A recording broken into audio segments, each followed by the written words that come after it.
బయట ఎక్కడో చేసుకునే వాళ్ళమ్మా ఆ పవర్ అమ్మకు వస్తుంది. ఆ ఉద్దేశం ఇక్కడ చేస్తుంటా. బయట అయితే 100-150 గుండాలు అవుతాయి నాకు. ఇక్కడ 95 గంటలు పిలిచిపడ్డా.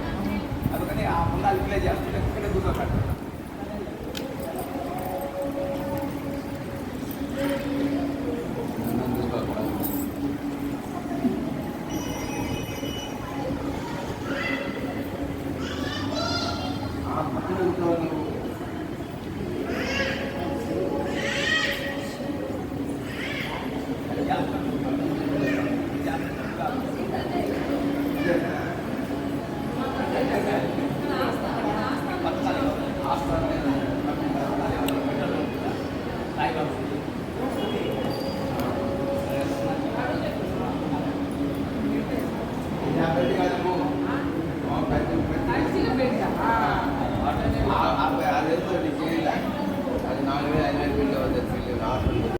అన్నీ ఎంత పారాయణ చేసినా ఏం ప్రయోజనం ఉండదు.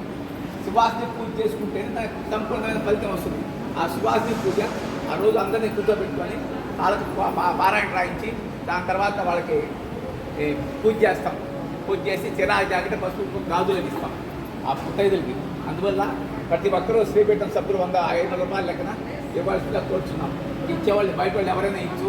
మొత్తం 1000 మంది నెంబర్లు మొత్తం ఒక 5 చీరలకి ఇవ్వచ్చు, 4 చీరలకి 10 చీరలు అంటే ఇచ్చేవాళ్ళు అయితే వాళ్ళ చేత చీరలు ఇప్పిస్తాం. వాళ్ళు వాళ్ళ దంపతుల చేత ఈ 35 ఇప్పిస్తాం. అది 1000 మంది ప్రోగ్రాం ఉంది. మంచి ప్రోగ్రాం ఇది. ఇది కాకుండా జూలై నెలలో కంచి పారాయణ ఉంటుంది. ఆషాఢ మాసంలో 3 దేవతలను దర్శనం చేసుకుంటే అద్భుతమైంది. ఆషాఢ మాసంలో ఆడి మాసం అంటారు. ఆషాఢ మాసాన్ని ఆడి మాసంలో మనకు అక్కడ మనకు కంచి కామాక్షమ్మ, మరకరాల గుడి, ఏకబస్ గుడి ఒక్కరోజు ప్రోగ్రాం. ముందు రోజు రాత్రికి బయలుదేరుతాము.